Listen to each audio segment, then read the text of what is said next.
It's important that a hunter learn what to eat in his part of the world and know where that type of food is available.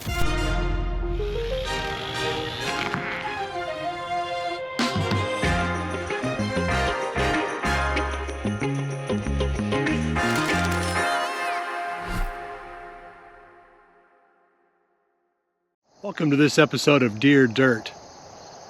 I'm not at the farm, I'm at my home, and you can hear a lot of road noise whenever the wind is from the east. The main highway is about a little bit less than a half a mile away. There's a deer running off. And I pick up a lot of noise here. But I do have deer. I don't have a real big piece with the house, but there's some deer here. I don't hunt them here. It's kind of fun to see them in the backyard. So let's talk about today's episode. We're going to be diving into the topic of the dark side of deer management. And there's two sides to this, two dark sides. The first one is the fact that we're so often disappointed with the results of this process. And that's going to be a big part of this discussion in today's episode. And the other side is how expensive it can be and how much work it is. And, you know, again, these are all debatable topics, but for some people that aren't prepared mentally or financially or physically, this can be overwhelming.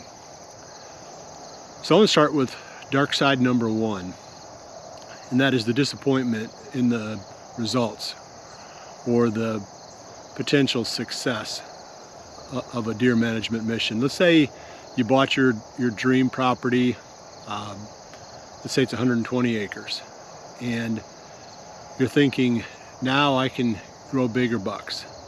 Myself and my family are going to have better bucks to hunt. It's going to be, you know, the next 30 years of my final years of my hunting career are going to be a lot better than the first 30 or whatever. The biggest problem is you can manage deer fairly easily, but it's really hard to manage people. So what you end up seeing is that the size of the bucks don't change that much. You don't have enough impact to really change things very much. Maybe you pass up a couple of nice 2-year-olds thinking that they're going to be, you know, here next year as nice 3-year-olds and I'm going to be able to shoot those deer. What happens, you know, I know it sounds bad, but people are opportunists. And if there's any hunting pressure on the neighboring properties, they're just going to ramp up and take advantage of what you're doing. So they're going to see the opportunity of this nice 2-year-old. They're going to go, wow, look at this buck. Or maybe they see this upside potential and they say, okay, I'm going to let this deer go and I'm going to hunt the 3-year-old that comes as a result. They become better at consuming when the resource is available. And I've definitely seen this. I'm not just speaking hypothetically. So let's say you're passing up bucks, you're creating this perfect environment, you're shooting the does, you're doing all the things that you're supposed to do, and you're just not seeing an uptick in the size of the bucks. Maybe once every 3 or 4 years or every 2 or 3 years you'll see an age class older buck on the property than what you're used to. That's a realistic expectation. It doesn't feel like much. It feels like a disappointment, like the results aren't there. But that's realistic.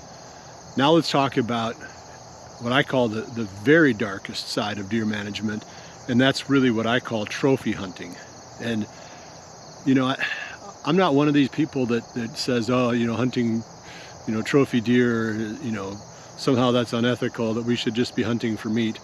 You can do both. You can shoot deer, you can shoot does, you can shoot bucks with big antlers, and you can eat them. It's not an either or. Trophy hunting, the way that I'm talking about it, is people who are most interested in just filling tags with nice bucks, and they're not really long-term deer managers. I would say most of the people who call themselves deer managers are actually just trophy hunters. So what that means is any genetically nice 3-year-old in that area is going to get taken out. And that's the real dark side, because, you know, long term you're thinking, I'm going to let these, you know, genetically superior bucks go.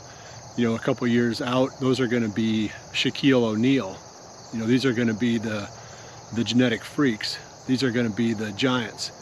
And then the neighbors all around you see those 140, 150 inch 3-year-olds, whatever they might be, as being, you know, that's what they're after.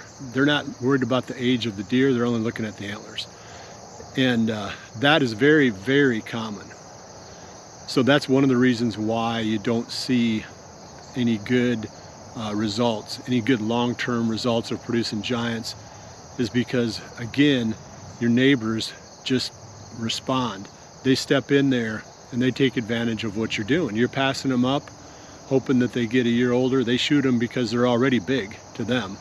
They're just not considering the age of the deer. That's not what they're in it for. They're not really deer managers. They're trophy hunters. So we might as well get our terminology straight. And, you know, that's a frustration. And if you're not prepared for that, that can be a reason for, you know, for you to lose sleep and to question, you know, your financial decision or your investment. Just know that it's going to happen unless one of two things. You're in a really good neighborhood, which means that the other people in that neighborhood are already passing up nice genetically superior younger bucks, or there's a protected area somehow around you, whether it's a, you know, some type of a sanctuary, state park, you know, there are various other things, conservancies, you know, maybe even a large estate, you know, where they don't allow hunting. And the third way, I guess, is if you can create a co-op where you get with your neighbors and you talk about what your all, you know, corporate goal is, and maybe share trail cam photos and say, this is a really nice young buck, how about we all let this deer go? You have a chance then as well. But without those things falling into place, you're going to be disappointed with what you can do, because the really nice bucks that you pass up that are the, again, the genetically superior bucks, they're going to get shot usually. Those young bucks are roamers. They're really easy to kill, but they look good. The most attainable trophy that roams your area is a genetically superior 3-year-old. Again, that buck looks really, really good. He's not very smart. He's covering a lot of ground. Most of the people in that area are going to shoot that buck. So that's one of the big dark sides. If you're really serious, if all you want to shoot is genetically superior 3-year-olds, then I guess it doesn't really matter. You're probably in the right spot. Well, then maybe they'll shoot your genetically superior 2-year-olds. But anyway, just know that managing deer is a lot easier than managing people. Okay, so now let's talk about the expenses and the work. I grew up on a farm, so the farm work wasn't that big of a deal to me. I've been running tractors since I was old enough to run a tractor, whatever age that was, 10 maybe. If you get a person who buys the land because they're excited about the land investment and the hunting, but don't know much about the farming, they get overwhelmed really quickly because they don't realize going into it how much work this really is. You know, it's not so simple as to say, well, I'm just going to go out and plant my corn. But you got to prepare the area. You got to maybe create the field to begin with. All the fertilizing, herbicide, you know, taking care of, you know, the details, going to the co-op, getting it all figured out, buying the equipment potentially, or hiring somebody to do it. And then let's say you want to plant something else that's not in a standard field. Maybe you want to open up a new spot and plant clover in there. You might have 3 weeks of work in getting that done, depending upon what equipment you own and what you can rent. It's a lot of work.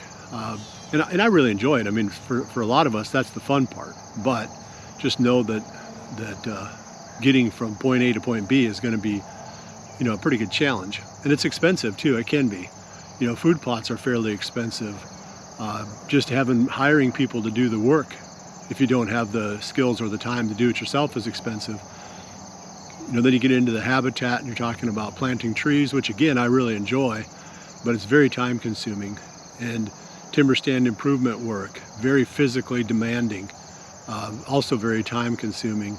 And again, you can always hire people to do these things, but you're back to the expense part. And I do like all of those aspects of it. I do like the fact that, you know, that you get to put, you know, some sweat into it. It just feels satisfying in the end. It's a lot more satisfying when it pays off and you see a nice mature buck. And again, that can be pretty frustrating when it doesn't happen. Let's see if there's any other dark sides in my mind. If you start taking land and making it off limits because you bought it to hunt, there's some kid or some family or somebody that used to hunt there that doesn't get to hunt there anymore. And granted, we all do it to a certain extent, but that's definitely a dark side, because if it wasn't already set aside, there was probably several people hunting it, and now they aren't. And that's for sure a dark side. The way you can work them back in again, if you care to, is shooting does, because everybody needs help with that. And eventually, after a while, you're going to have a few bucks on the property that are getting a little bit older that nobody really wants to shoot because their genetics aren't that good. You know, those deer are really prime targets for, you know, people that, you know, maybe they're not in your family and you don't feel like, well, you know, they don't get full run of the place, they don't get full rights, but I wouldn't mind letting them on here. Those would be some targets for some of those people. So there are ways to include them back in again, but they have to earn the trust. They have to earn that right, and they're not always willing to do that. They just get mad and grumble and move on. But there are ways, again, like I said, to preserve the hunting heritage for the people who were using the property before you bought it. Those are the main things that I've run into over the years. Another one, oh, this is super important. Gosh, don't get too attached to one deer. I've done that. I had a buck back in 2004 that I hunted, and I eventually shot him and he got away. And I lost a lot of sleep over that deer. And eventually the neighbors found him dead. I'm pretty sure I didn't kill him. I'm not sure. I mean, I hit him really high. And when I saw him 5 or 6 days later, he looked fine. But the neighbors found him dead that winter. And that really bothered me, that I spent that time. I made the season miserable because I lost so much sleep and was so wound up over that one deer that it was almost like the most important thing in my life. And that's a mistake. They're just deer. I remember a famous quote that I heard. The guy said, you know, God's growing more of them every year. Don't get hung up on one buck. I mean, yeah, go ahead and hunt him, be excited about it and so forth, but you can't live and breathe that deer because it ruins deer hunting. And that's one of the byproducts occasionally of this deer management mindset, is we're thinking, oh, finally I've grown this giant buck, now, you know, I'm gonna, you know, whatever. They get so hung up on that one deer that they lose perspective, they lose sleep. It's not a good thing to do. So I'm just warning you up front, no matter how tempted you are, keep a little bit of separation between you and some of these deer that you're hunting. They're just deer. You don't want to make them seem too important. Well, I'm going to wrap up right here. Boy, the road noise is starting to ramp up. The sun is popping up. It's a beautiful morning. The morning's getting a little cooler, but we're still a little ways away from feeling like fall. If you get a chance or have a question or a comment, drop them in below and I'll circle back and answer or comment myself. Well, I appreciate you joining me. I'll see you right back here in a week for the next episode of HuntStand's Deer Dirt.